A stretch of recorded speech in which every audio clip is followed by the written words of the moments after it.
The following podcast is taken from a live broadcast on Inspire FM.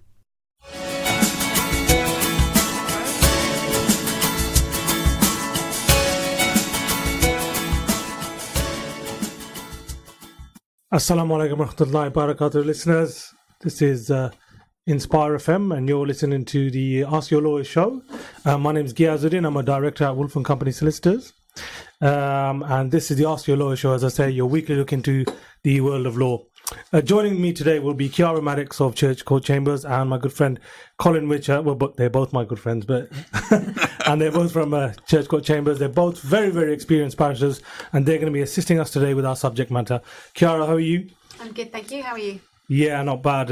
What have you been up to in your career? What type of cases have you been dealing with recently?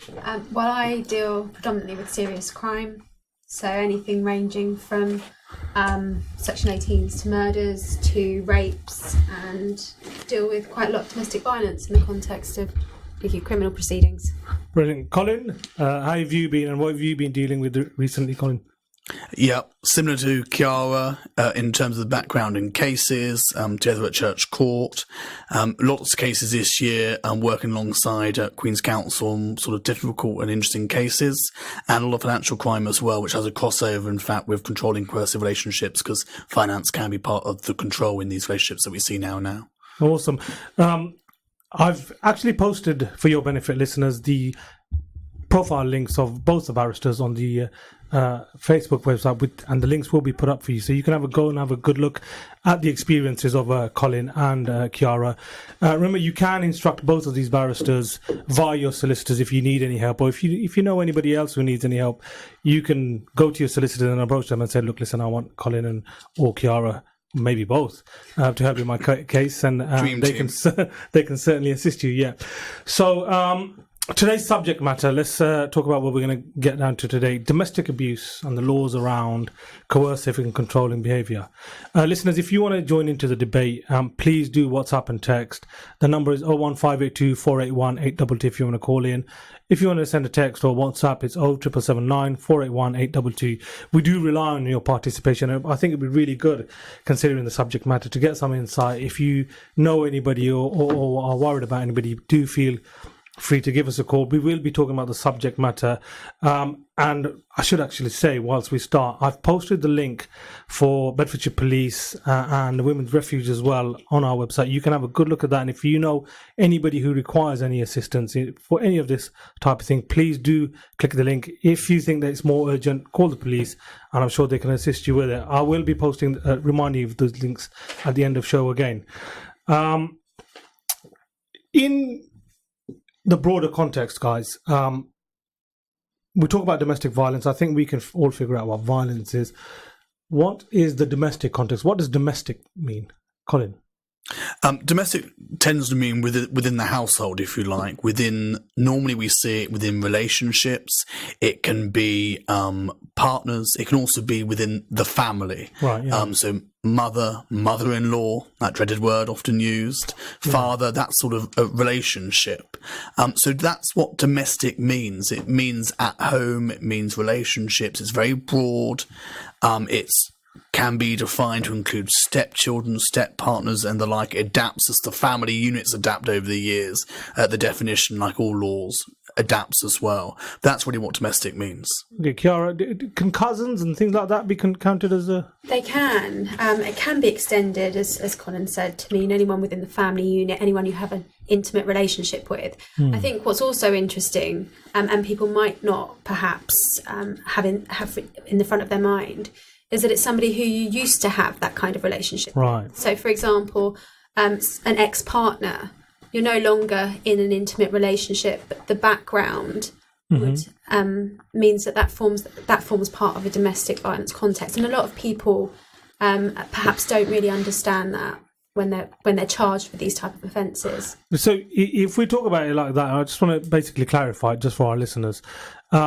Neighbours, teachers, where would they fall in? Because obviously they haven't got an intimate relationship with people. Well, you wouldn't expect a teacher to have some, but where would they come into the context of it in relation to DV type matters? Or is that a completely separate thing? People in positions of trust, basically. Yeah, I mean, there's specific offences for abusing position of trust, for example, in sexual offences between teachers and students, even they're over the age of 16, there's still a criminal offence if the student is under the age of 18, for example. So the law covers and or protects those relationships. And of course, a neighbour can still be guilty of stalking, for example. Yeah. So they're not immune, if you like, from prosecution. But when we talk about domestic violence and either a specific precursor to an offence or as an aggravating feature of the offence, we tend to look at more intimate, closer relationships. Yeah. But they're certainly not immune if it's your next door neighbour or it's a school governor or even bus drivers, for example, who may be harassing on a daily basis. There's still specific offences that they'll be caught by. Right. Okay. I'm going to relist some stats just so our listeners are aware of how, should we say, prevalent these types of offences are. Well, apparently there are some 2 million victims of a domestic abuse a year, and 2/3 of them are women. And these are taken from government websites, and I'll post the links at the end of the show. And one tenth, so 10% of all offences recorded by the police are domestic abuse related. I've got another one here. The prevalence of domestic abuse. Well, it says here that they've slightly reduced, and there's a gradual long-term downward trend. And I'll ask you why that might be. And this is an interesting one, actually. The cost of domestic abuse is estimated to be 66 billion for victims of domestic abuse in England and Wales for the year ending in 2017. So slightly old, but you can see the huge figures that we're talking about here. I mean, we're all experienced, well, you guys are anyway, very experienced, well-practiced barristers who deal with these types of cases. In your experience, how prevalent is it? I mean, what percentage would you give your cases, Colin and Chiara? I'll ask the same to you first, perhaps. Chiara, what percentage of your cases would you say have an element of domestic issue with them? So I would say mine's slightly higher than you talk about the national average of 10% of crimes being domestic violence. That might be something to do with the fact that I'm a female barrister. Yeah. But I would say about 30% of my work probably has some type of domestic element, whether it's stalking or violence that includes violence towards somebody in the family home, or sexual offences which have been directed within the course of a relationship. So I would put my figures at perhaps slightly higher than that, about 30%. Wow. Colin? I probably thought I'm closer to the national average, I would have thought, in fact. Probably about 10% of cases. And I would have thought that of that 10% of my broader practice, most of those are violence and or sexual offending in the context of a relationship. Okay. I mean, coming from the viewpoint of a solicitor, perhaps it's to do with the socio-economic state of this town and the territory that I cover. And I don't mean that in a negative sense at all, but I think that my work would be closer to Chiara's than yours, the level of DV-related cases that we cover. But it's interesting that you say that, considering that the national average appears to be 10%. Why do you think, and I know that it's been covered well within the media, why do you think that there is a emphasis on making legislation specific to the domestic issues? Why do you think that the government's concentrating on it so much lately? I think social attitudes and views have changed over the years dramatically. I mean, if we have a brief history lesson and think that in the 80s, you could not rape your wife, that didn't change until 1991 or thereabouts, when it actually needed judicial intervention to say it's illegal if your wife's not consenting, which is quite shocking if you think about where we are and what else has changed over the years. I think in recent years, women's charities, I think, should be credited massively with changing social attitudes and putting proper pressure on government to bring about laws, to bring about changes, to ensure that women are protected, but not just women. We often use or fall into a trap of saying women are protected. That's correct. Yeah. In some of the statistics that are around, we know that there are male victims of domestic violence from female partners.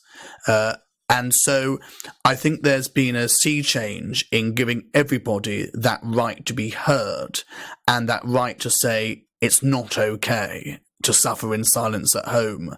And I think governments want to show that they're willing to listen, and the charities are working in educating people and educating those that need being educated, i.e. those in power. Chiara, have you got anything to add to that? I think there's also the slow realisation that people don't just end up killing their spouse or partner in a vacuum. That there is a build-up to these type of events, and we're still seeing huge amounts of women and men globally killed every day through domestic violence. 80% of those happen to be women killed by male partners. But I think it's an appreciation that the police and the CPS and legislators have clocked onto, that there is a pattern, and so therefore low-level forms of domestic violence lead on to something much more serious. It's interesting you say that. I mean, I don't want to pluck statistics out of the air, but speaking to police officers generally, they do say that most of the serious violence suffered by people occurs in a domestic setting. What do you think of those kind of opinions? It seems to be right, doesn't it, Colin? I would have thought so. There's some sort of, I think, key pattern to facts. You often have stabbings, for example, in gang-related situations, or violence between young men. And I don't think that's saying anything incorrect. That's just what statistics tell us. And I would have thought that violence in the home is almost as prevalent, if not more so prevalent, because that relationship, that gives a catalyst for frustration, emotion, aggression. And crimes don't often just come from nowhere. There is a build-up, as Chiara says, to the ultimate, most serious offence of murder. But I think the home is often where emotions are most volatile. And so you see reactions take place. Crimes of passion, as they're often called in other cultures, often happen in the home. And that's the difficulty. You've got this boiling hot pot, if you like, of temper and emotions, and that can lead to outbursts of violence in people who otherwise would act perfectly rationally in their everyday life. And that's difficult, I think, I think police are correct to be saying that there's a serious catalogue of violence in homes. So what can they do? So going back to your previous answers in relation to why there's been a sea change, do you think that what they're trying to do is nip it in the bud? When there's a first report of any DV-related issue, they come down on it as hard as they can to make sure that it doesn't escalate, or make the person aware, whoever the perpetrator is, that this isn't going to be stood for? Yeah, well, I think police have established, and psychologists, people, there's a huge amount of money that's poured into trying to work out how they can combat such high figures of mortality in domestic violence settings. And part of that is identifying the steps and the escalation. And it generally tends to be people who do end up towards the upper end of the spectrum, so either committing very serious harm against their partner or killing them, all have followed a very similar pattern of early offending, so perhaps stalking in previous relationships, coercive control in their current relationships, isolating their victims. So these are all things that are readily identifiable. People don't just do this out of the blue, and it usually does follow a pattern in previous relationships. So if police are able to establish that, prosecute people, work at rehabilitating those individuals, one would hope that you will see the figures of people who die in domestic violence settings decrease over time. So I do think it is, as Colin was talking about, the sea change, the idea that you're not allowing these things to escalate over time. These individuals are identified at an earlier stage. It's not coincidence. There's a pattern for a reason. And if you're able to stop people early on in that pattern, then obviously you're less likely to get such awful results at the end of it. Brilliant. Coming from my own practices and having my own experience, I've seen that normally when we talk about DV, domestic violence and things like that, it was always considered a kind of aggravating feature for different offences. Yeah? They didn't have that much legislation into. Of course, you had the assault and XYZ, but it was always seen as, that just makes it worse that it's happened in the domestic context. Do you think, in your own opinion, and I know you guys have been practicing and you've done very, very big cases, including murders and things, do you think that the previous laws were adequate, or do you think that we are moving towards a more fairer and more robust system, which will cater for the victim a bit more? I think we're seeing good progress. We've all fallen into the trap. I fell into the trap earlier this evening when I talked about domestic violence.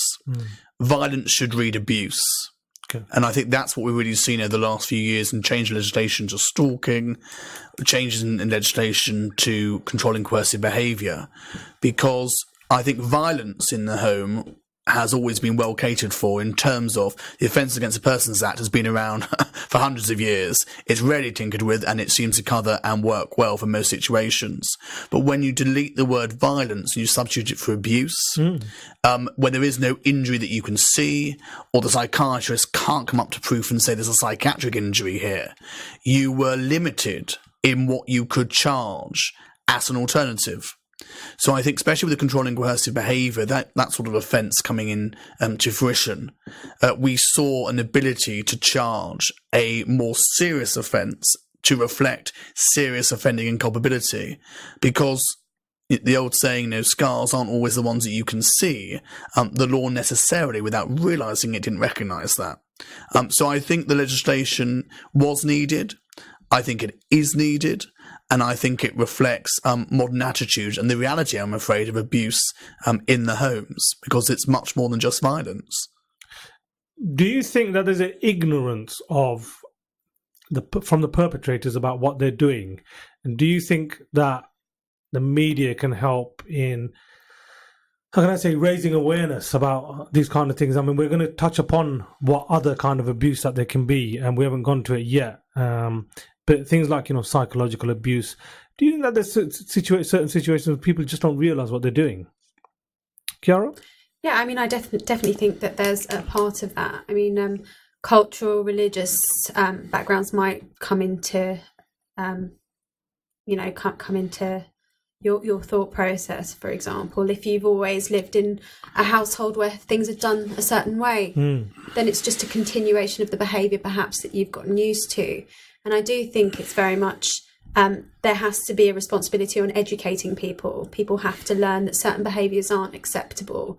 Certain behaviours do form an abuse. I mean, it's easier, as Colin said, to specify violence. Obviously, if you've watched your mother get beaten, you might then revisit those exact same sins. But fundamentally that's wrong. What's more insidious and damaging, perhaps, are the small things. So being in control of the finances and thinking that that's an acceptable way to have a relationship with your partner, always constantly asking where they're going because your parent always had complete control over their spouse.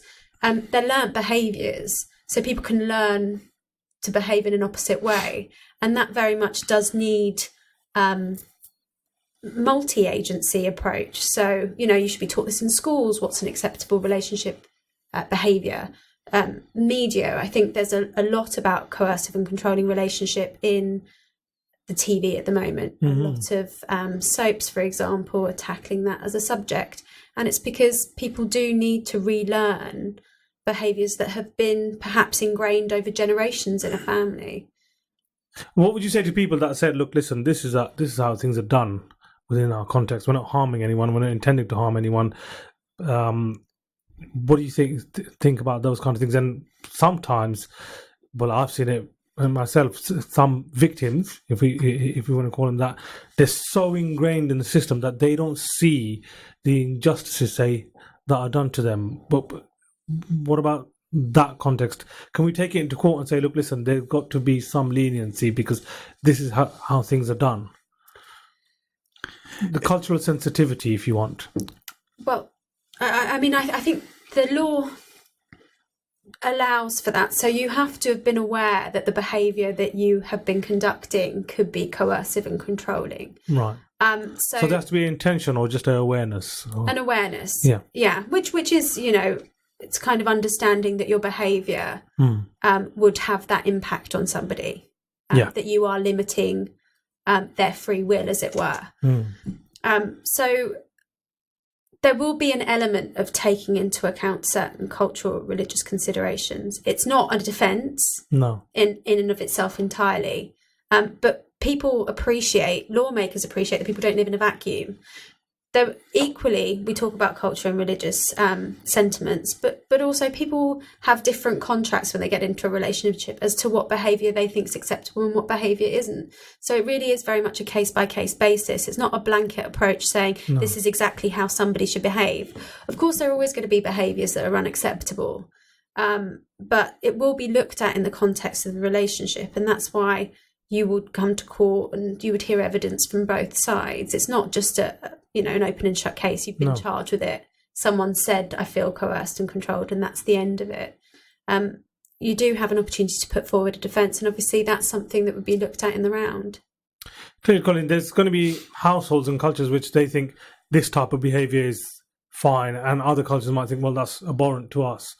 Would you agree with the sentiment that the behaviours that are seen to be, for want of a better phrase, not allowed, they're obvious. There's nothing subtle. They would have to be like bad behaviour.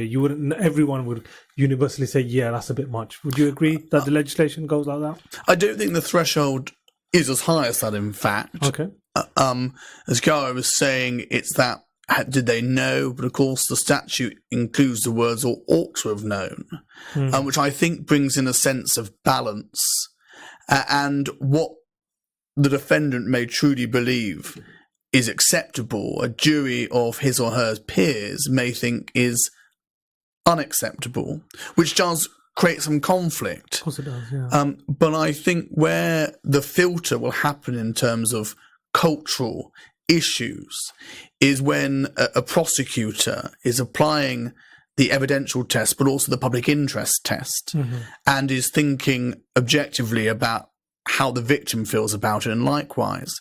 But we're thinking about it practically. We're only going to get to the stage of a police and or CPS prosecution coming involved if a victim has come forward, complainant until conviction, then victim has come forward. So the logic suggests they're only going to come forward if they themselves don't find it acceptable, or their close family members don't. So I don't think cultural defences are going to be a block to prosecution. Join us after the break where Colin and Chiara will carry on with this debate. Assalamu alaikum, this is Atif Nawaz and you're listening to an Inspire FM podcast.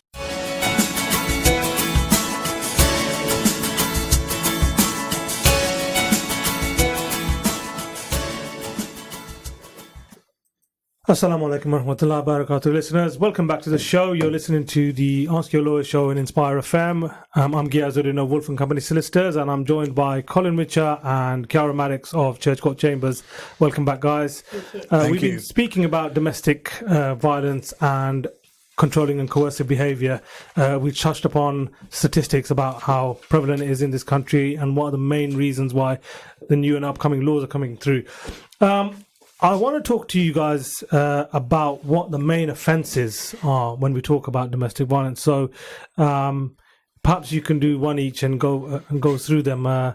Chiara, first one. Well, we've obviously touched on coercive and controlling behaviour. That's covered under Section 76 of the Serious Crime Act that came into effect in 2015. It's not retrospective, so it's a new offence. It means that you can't say, I'm relying on evidence from 2012 or 1998.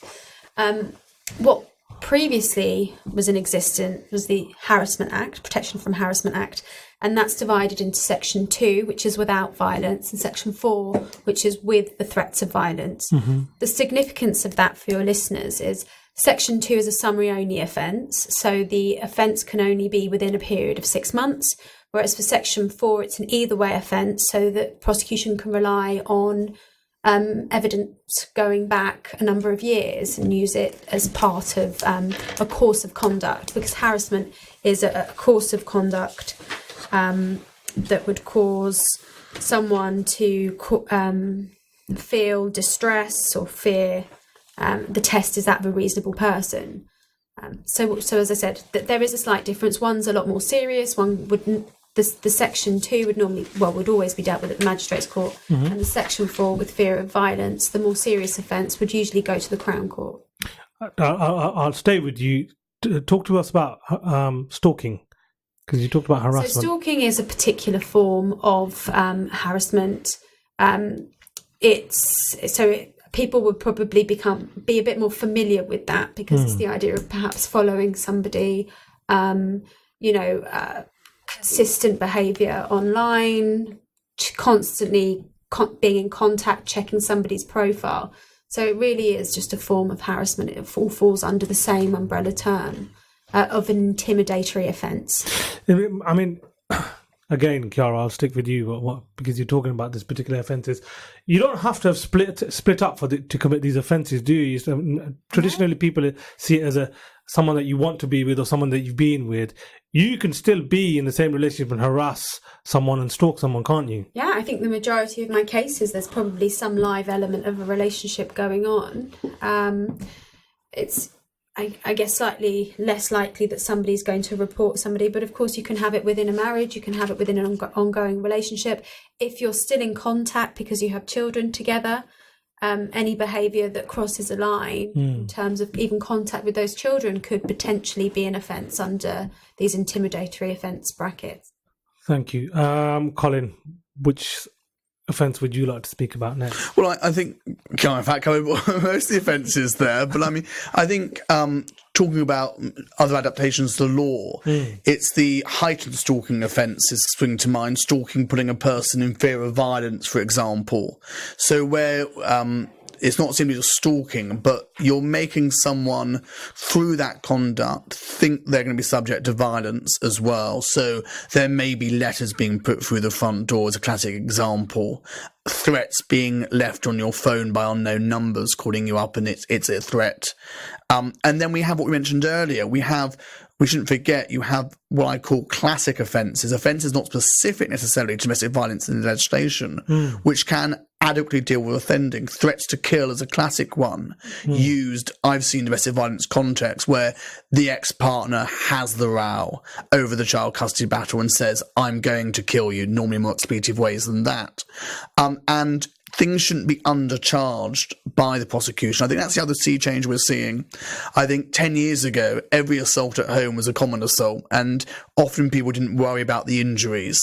And so it was a common assault. Oh, it's husband and wife and they're still together, so we'll charge it as a common assault. But where the injuries are serious, where the injuries are fractured, last year I prosecuted domestic violence as a Section 18 because her skull was injured by the attack upon her. So I think we also have the classic offences that should be appropriately used to ensure that the ultimate punishment imposed, if there is a punishment imposed by the courts upon a guilty finding, matches the seriousness of the offence. And I think generally linked to the offending is, we shouldn't forget in this context, part of the ancillary package that comes with sentencing, touched upon briefly for listeners.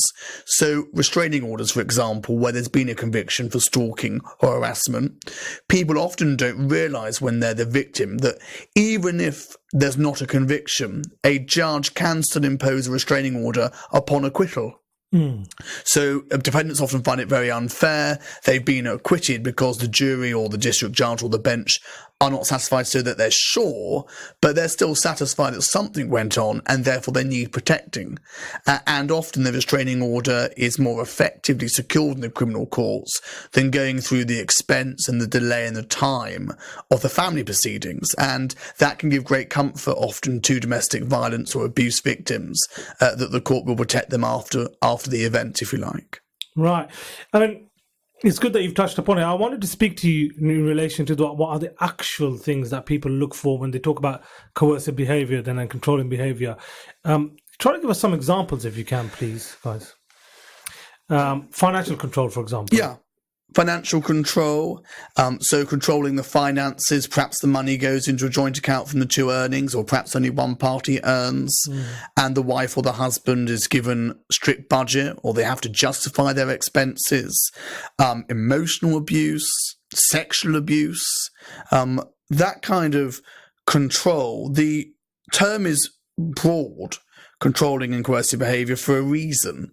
It's behaviour that a person's using to maintain that sense of control, which can be very broad indeed. As Chiara mentioned earlier, checking up, asking where you are. That could be seen on one view as caring. You might text your partner because you thought they'd be home by 7 o'clock, it's 8 o'clock.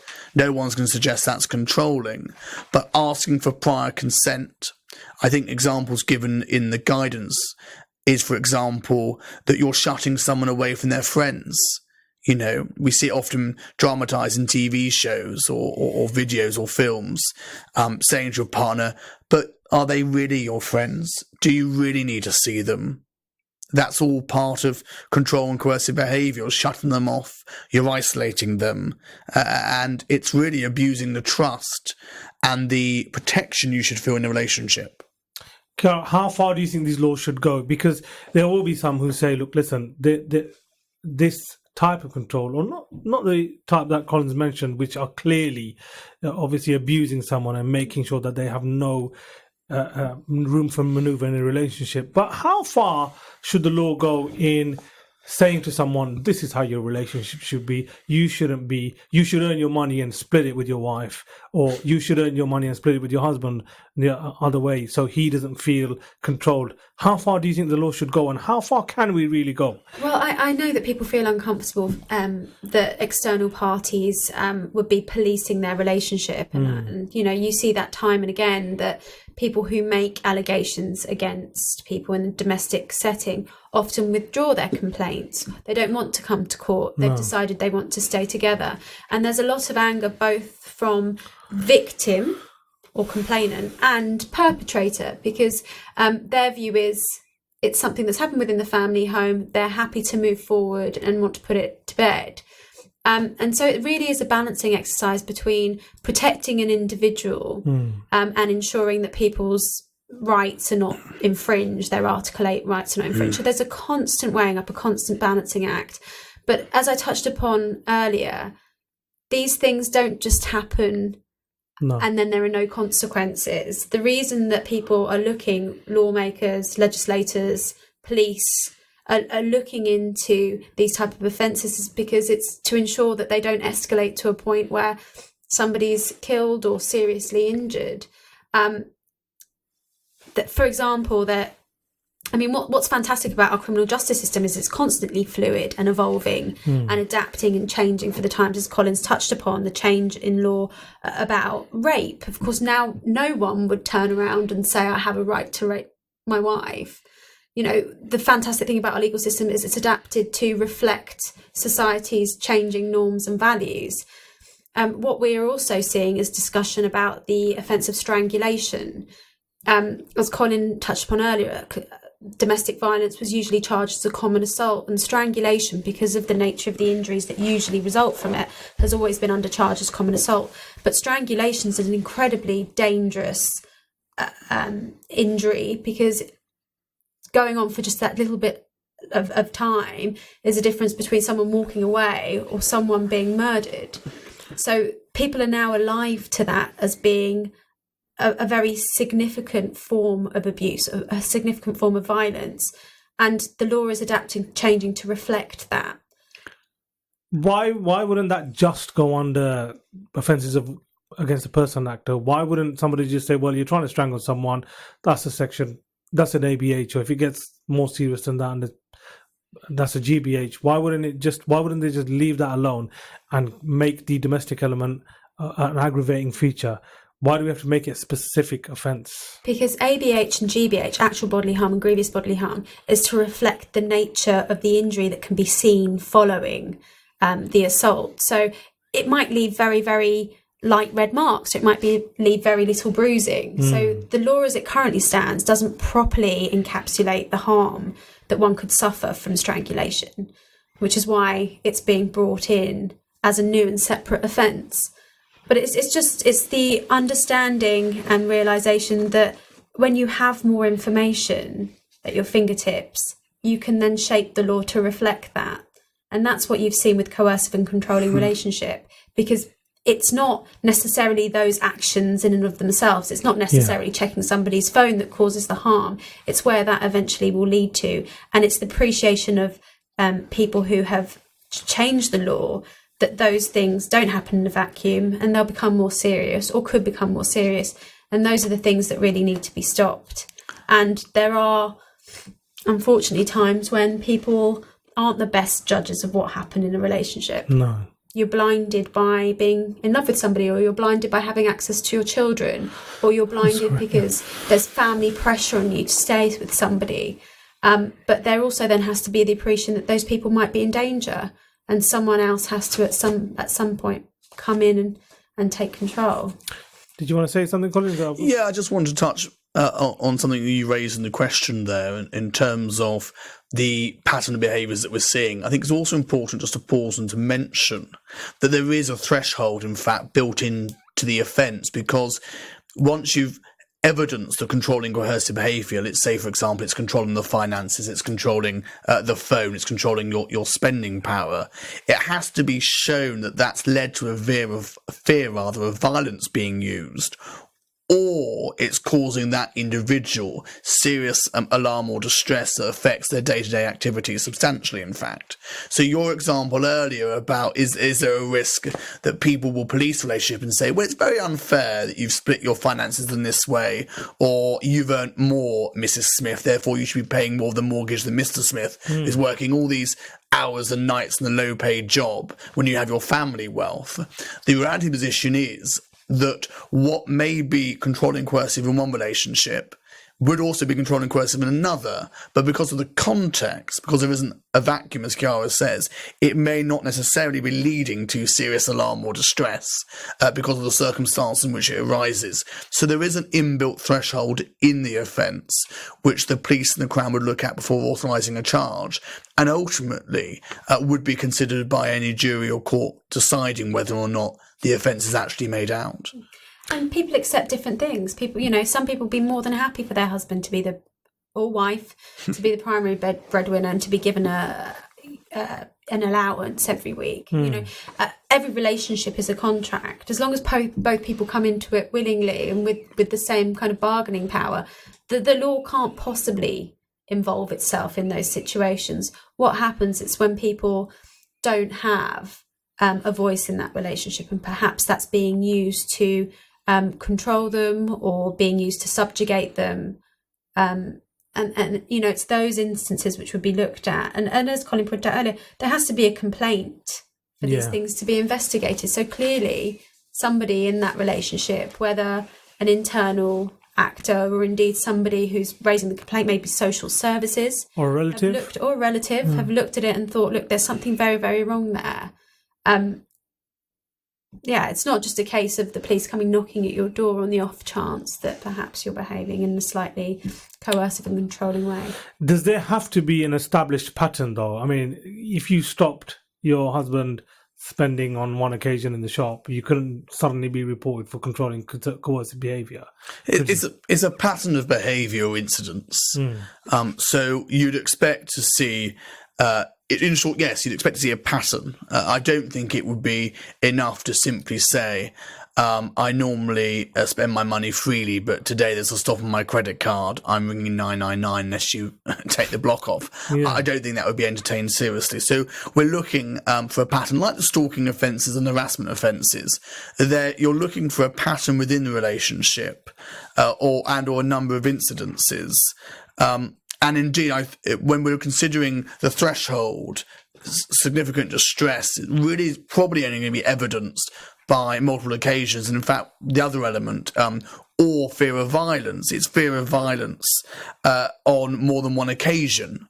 So we are looking for a pattern, not necessarily entrenched, but a pattern, a theme, if you like, emerging through the dynamic of that relationship. Yeah. What do you think are the best strategy for stopping these types of behaviours? Presumably, people would have to be educated about what can be coercive behaviour, but you mentioned already restraining orders and things like that to stop these things. How effective do you think restraining orders are and non-molestation orders and things like that? I would have thought they're pretty effective, actually, because a breach of the same, so breach on those orders, is an offence in of itself. And that fear often works quite well in protecting individuals in the relationship. I know we all know what offences are, so you shouldn't, stalk or harass your former partner. But having that almost written court document that is unique to you, saying if you go to her home address or his home address, or you go to your child's school without the consent of the other parent, is going to result in a specific offence against you, and it's going to affect you. I think it is effective, and it can give peace of mind to both parties. I think they're important.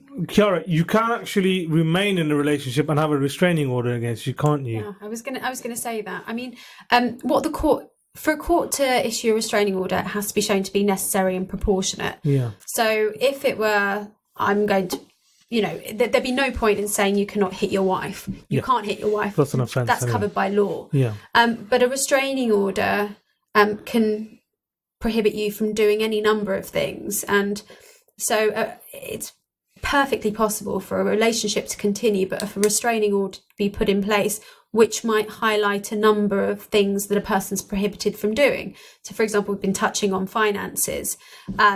It could be prohibited in the restraining order that the defendant has control over a person's bank account, for example. How would this be policed? It would involve most likely the complainant or the victim making a fresh allegation. But so there are certain things that can be done. Restraining orders can limit the places where an individual can go. And as Colin said, a breach of a restraining order is actually an incredibly serious offence because it's a court order. And it carries a maximum of 5 years imprisonment. So if you're found to have breached a restraining order, you could be going to prison for a lot longer than the initial underlying offence would ever have warranted. Colin, you don't actually, from experience I'm talking, how much of the victim's opinion do the courts take in when they make a restraining order? If the victim says, I don't want a restraining order, how much credence do they give to that? Do they make their own mind about whether a restraining order is needed? And how do you take away a restraining order as well? Just explain to the... Yeah. The courts will take into account a victim's view on whether or not a restraining order is necessary, mainly for practical reasons, as Chiara says. If they turn around and say, we are still in a relationship, the judge may feel that he or she has little power but not to impose one, or to seriously curtail the terms he or she would otherwise wish to impose. There are cases where judges have said point blank in open court, I'm imposing restraining order for your own protection. Yeah, I've heard that. Because they have identified from hearing the evidence or reading the papers that actually they are not either emotionally astute or they're just not realising the abuse that they're suffering. Just on that point though, do you think it's for us to get involved in those kind of decisions and say, you're not emotionally astute? Isn't that for the two people in the relationship, though? It's difficult, isn't it? It's difficult because what are you to do? And it goes back to where Chiara opened this discussion about 7 o'clock today. What do you do when husband and wife have a limited argument at home? Wife says to judge, I don't need a restraining order. And we go, okay. And wife is murdered the next week. Yeah. How guilty do you feel as a judge? How guilty do you feel as the lawyers involved? And if they choose not to abide by the restraining order, at least the justice system has recognised the future risk. And I think that's the reason why judges are hesitant, because they recognise, as Chiara has explained, that there is often escalation in behaviour. And I'm afraid the press and the public are unforgiving. They will say social services missed the signs, the justice system missed the signs, the police missed the signs, and sometimes it's not good enough to say, but she didn't want the restraining order or he didn't want the restraining order. You have to make it sometimes anyway, and it may seem like a nanny state, but the flip side of it is the risk that comes with it when you don't at least make it known that you have concerns. And that's also reflected when you make an application for bail, because you find that the threshold for being remanded into custody for domestic violence cases is a lot lower than it would be for the the offence. So it's easier to be remanded. Yes. So, for example, if it were to be an actual bodily harm or threats to kill, the likelihood is if it's not in a domestic setting and you're a first-time offender, you're likely to get bail, depending on the circumstances. That's not a guarantee or promise to any listeners. But the reality of it is if it's in a domestic setting, judges are so nervous about granting bail because they want to ensure that the complainants are adequately protected. And, feeding into that's the concern that obviously contact is more likely, or that people want to go back to those situations. But there's also a real grave concern that behaviour is going to keep being repeated, and they'll be the judge that will have that front page headline of defendant released on bail in violent offence goes on to kill wife or girlfriend. And there have been so many murders in recent years, deaths that can be attributed to people who've been released on bail for stalking or harassment offences, who have then gone on to murder their victim. Colin, I just want you to quickly finish on how somebody can go around lifting a restraining order, because the final question is to do with honour-based, which we haven't covered, and I think we should. So. Of course, we touched on that question. Yeah, of course. So restraining orders are normally for a fixed period in time or until further order. But whatever restraining order is made, you can apply to the court for a variation, or you can apply for it to, in effect, be lifted completely. And the way it works is that you would apply through a solicitor normally to the court if you're the defendant, or if you're the victim who decides, actually, I want to get back in a relationship with my partner. You can contact the court and you can ask for a hearing and explain to the judge why you feel actually you do not need a restraining order, it's not necessary, or as we've seen in other cases, the conditions are unworkable, it's just totally disproportionate to the way the relationship has changed. For example, often access to children, that sort of thing. There may be parallel family proceedings where the issues change. So you can go to court, judges will listen to both sides, and they'll come most of the time to an objective reason, but at the back of their mind will be, as Chiara says, future risk and them being responsible for a future crime. Chiara, final question. I think we're running out of time, so we're going to have to be quite succinct.